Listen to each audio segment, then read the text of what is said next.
So if you remember a while back, I basically did a video talking about the things that annoyed me about kind of feminist writing and stuff like that in young adult fiction, and why that personally was annoying to me. Now, because I basically got that out of my system, I found there was just a lot of other stuff that I hated that in general was just stuff that sucked. There was just a lot of stuff about the writing in young adult fiction that I just didn't like in general, so regardless of where it came from and who's pushing it, I would kind of talk about that. Today I'm going to be talking about the really bizarre way that men are written in these. I'll do another one on female characters as well, and then I'll just go from there, depending on what people want me to talk about.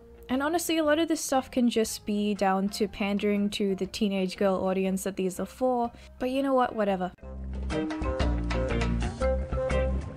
I talked about this a little bit last video that I did on this subject, but I'm just going to talk about it now fully.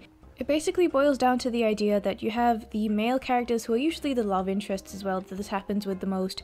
They can just be molded exactly to what the female character wants, just instantly. There isn't really any character development required, which is something that you will find quite a lot with everything throughout the young adult book universe. There was a review kind of thing that I did for my patrons a little while back about the series called Rosie Black Chronicles, and it had a really big case of that. The dude just suddenly found out that what he was doing was for the bad guys and he didn't know, so then he suddenly became a completely different person with the female character that was a protagonist, and he was the love interest with her, and then all of a sudden he was just this really good guy kind of thing. He went from this kind of badass character that just went around and did his own thing and he was kind of snarky, and then he was suddenly just swooning over her and caring for her, and then as soon as she wanted him to be badass, he suddenly just switched that way as well, because that's supposed to be the way that this works, right?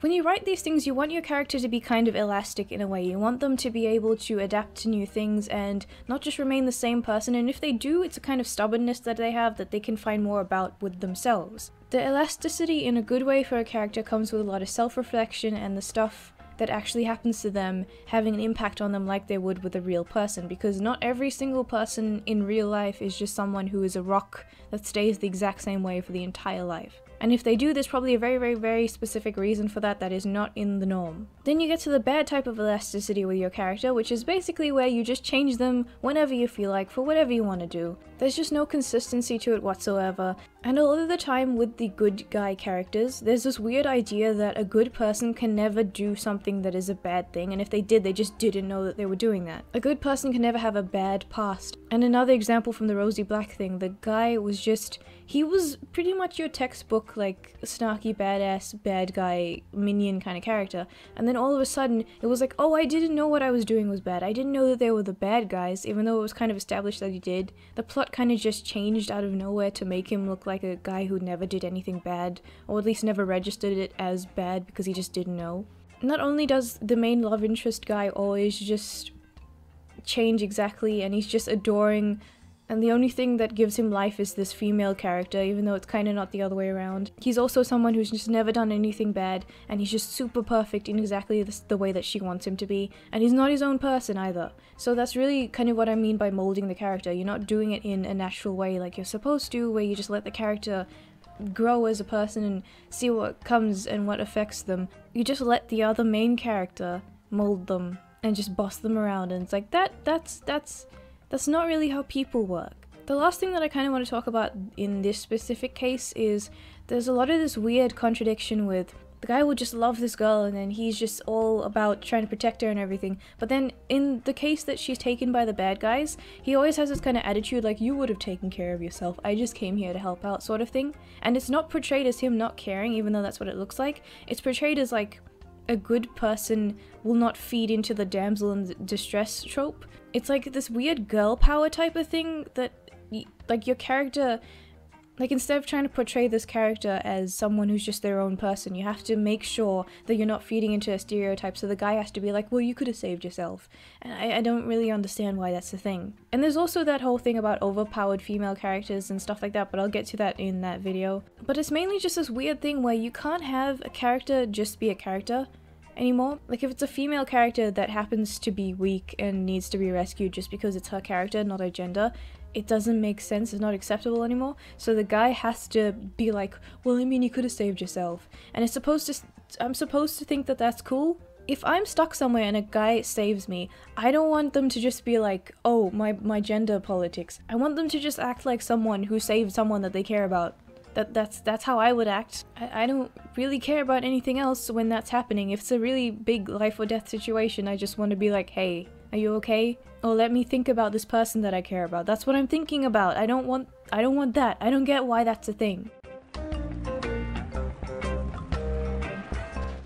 Obviously, I'm gonna be talking about the guy who has this really dark past and he's really brooding and he's super just quiet and really edgy. And then there's the other guy who's just perfect in every way. He's the boy next door who has a halo around his head at all times.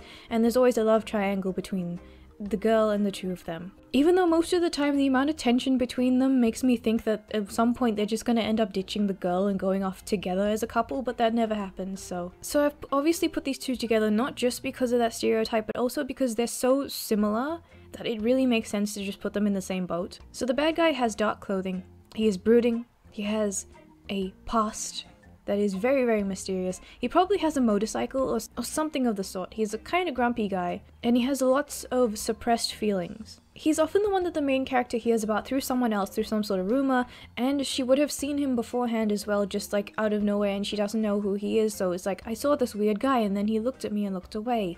And then she remembers seeing him as soon as she gets told the rumor, and then, brace yourself, she goes, I cannot help but feel drawn to him.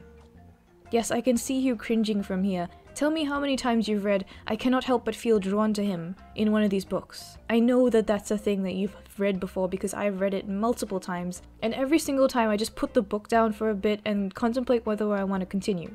I don't understand why it's always the same word as well, like I feel drawn to him or I could not help but feel drawn to this character. It's always the same word and the same line every single time. And the golden boy isn't really the guy who gets the girl most of the time. You know, honestly, I have no problem with that. It's up to the character themselves to choose which person that they actually like, but what I'm saying is it's always this particular way. And it's always, it doesn't fit either. Again, I'll talk about the female character more next time. But the chick is always like the super shy person who's like, I guess it's the person reading the book. They know the target audience, so they make it a main character. So it's this really awkward shy person, and then suddenly this bad guy comes out of nowhere, and then he's like, you're the only one who can make me feel like a good person, and then they just go off into the sunset together. And then the good guy, who's pretty down to earth kind of dude, who's just kind of fucks off and does his own thing. You can usually tell that this good guy is just there to kind of test the love of the main couple. Like, she might end up hanging out with him a lot, and then she's like, do I really want this life with this safe person? And then she's like, no, I want the unpredictability of broody McButtface, and then she just goes off with him. The thing that really pisses me off about the good guy trope is that he really ends up being a down-to-earth normal guy, but then as it progresses, he has to be the complete opposite of broody McButtface, so he's usually always just amped up to be this absolute good guy. There's nothing wrong with him whatsoever, and everything that he does is so like sensitive and basically special snowflakey, and it's like, do you have a personality? Do you really? You look like one of those Saturday morning cartoon characters that always goes around and helps people, and they always portray this kid as just being able to fix all the problems, like Putt-Putt, one of the cartoon car from the Humongous Entertainment game. But you know, in reality, this kid has no friends. You know, in reality, this kid has no personality, no friends. They probably just have crippling depression. You can't write characters like this. It is not reflective of what's really going on. And you can probably guess that I am talking about Twilight a little bit with all of these. You can connect Twilight to all of these. But don't worry. That review is coming. That review will be glorious. Including Obsession here because it really does definitely warrant talking about in a thing about guy characters. However, I will touch on it again when I talk about relationships in young adult fiction. So what I'm really talking about here is the unhealthy standards that are considered a normal relationship in these books, but it reflects on the guy a lot because he's usually the one who, as you know when I mentioned it in talking about molding the character, he always thinks about her. In a healthy relationship, you are your own person as well as being in the relationship. You have your time that is just you time or time with your friends, and you're just doing stuff that you want to do kind of on your own. And then you have your relationship. So it's the same thing as with friends, basically. You have to be your own person as well. You have interests that they don't. Like every time, even with your best friend, you would have things that you like that they maybe don't like. And you need to spend time by yourself or with someone else who has that interest, doing things that are just towards you, and you need to have thoughts in your head that aren't always connected to that one person. Obviously that's just one of the most obvious things, and I think it's kind of impossible unless you have a severe mental issue to have thoughts in your head that are just on one thing at all times. So it's always presented as like, I was thinking about you, I was thinking about you, I was wondering about you, blah blah blah blah blah, and there's nothing else. Like, there's this really stupid thing that I want to talk about in the female character thing about the Bechdel test, and how that's one of the worst things invented. It basically takes all your freedom as a writer and goes, no, you have to specifically make the two female characters talk about things in a certain way that I dictate for your book to be a good book, when in reality that might not be relevant to your story. I fucking hate the Bechdel test. It can go fuck itself. But it's basically like, if there was a Bechdel test for guys, which there isn't, because why would you have the same standards for men? They're scum, right? If there was a Bechdel test for guys, basically, it would be failed every single time. Because the guy always has a conversation, even if it's with the bad guy or his friends or with the girl herself, who is the main character, it's always about her. Romance with her or something. The guy is not his own person. And you know, as I said before, I don't give a fuck about any, like, tests on artificial sort of stupid shit about gender or anything. If you're trying to be creative, just be creative and don't give a fuck about any of those. They are just there to control you. So what I'm saying is, I don't give a fuck about that, and I'm not trying to push an arbitrary standard there, but what I am saying is it's bad writing. There is a difference between trying to push a specific kind of set of values or standards in a book and just plain bad writing. And what I'm saying is, it's bad writing because it's not realistic, just in the way that you using the Bechdel test is unrealistic as well. So anyway, these are kind of both bad writing. I might just do a video on itself about why I hate the Bechdel test, I don't know.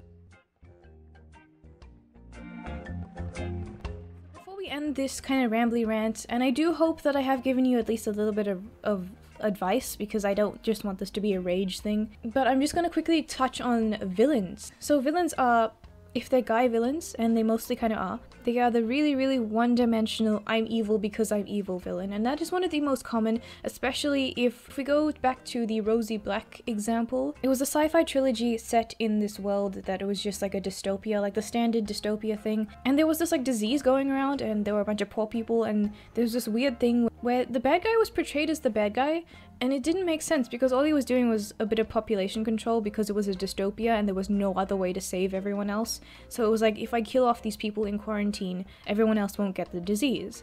And then, because he has to be the bad guy, and I think the author kind of made a mistake and realized that it wasn't necessarily a bad thing that he was doing, it was just like a necessary harshness of the world. She randomly just made like this missile on a meteor in space, and it was gonna shoot super AIDS into the world or something, and that happened in the third book, and it was just out of nowhere. It was just a big change because he's a one-dimensional villain who has no MO, he has no reasoning, I mean, and it's just evil because evil, and he'll try to mask that through other means, like, I'm doing this because of money or whatever, but it never makes sense. And once you identify these things, you can see how shallow it is, and you can see that he has no character. You will find these things. If you have not noticed it before, you will notice it now. Next up is the one with the zero character development where he's suddenly just a good guy. I get the idea of a relatable villain. I like that idea because it's very complex and you can do a lot with it. However, most of the time in the books that we're talking about, he usually just doesn't realize what he's doing is evil. He does a complete 180 and then he's just a different person afterwards. And that usually happens in the span of about 2 chapters, maybe even 1. Hell, a page, why not? He just kind of flips around for no reason. And then afterwards they'll throw in some like artificial struggles, like, I keep thinking of doing this thing and then I realize that it's not moral, I need some help, and then it just fixes automatically. Like, it's just there to create some sort of trouble so that you can kind of disguise the stupid 180 flip that they just did. But it's so easy to notice, and I usually end up just throwing the book at the wall and going to watch some Rick and Morty instead. In the comments, feel free to just like make a big list of these tropes that you want per video, like just make a bunch of lists of possible videos you want me to do, and I would gladly do a kind of rant on each of them. I think I have a lot to rant about there, so feel free to do that, and probably just send it to me on Twitter instead, because I mean the comment section's great and everything, but I usually don't end up seeing a lot of that stuff. So yeah, as I said, it wasn't necessarily talking about any politics as much. I mentioned some of it, but it wasn't really all tied to that. I figured since my channel is like a kind of newish channel and it probably is going to be pretty small for a while, I can put as much variety as possible. I don't want to just be a social justice channel. And what I'm saying is that while I am doing all this stuff, you can feel free to just throw any ideas at me whatsoever, any variety whatsoever, and I can do it. I started off this channel basically making rants about social justice, and because I'm still in uni and stuff like that, it's still a really important thing for me to do. However, I really like video making in general, and I found that I like all sorts of video making types. So that's why I just want this channel to basically be everything and anything. And if you are as annoyed with young adult fiction as I am, feel free to make that list. And tell me what you think about the kind of direction of the channel. I think that'll be pretty interesting to see. Doodles.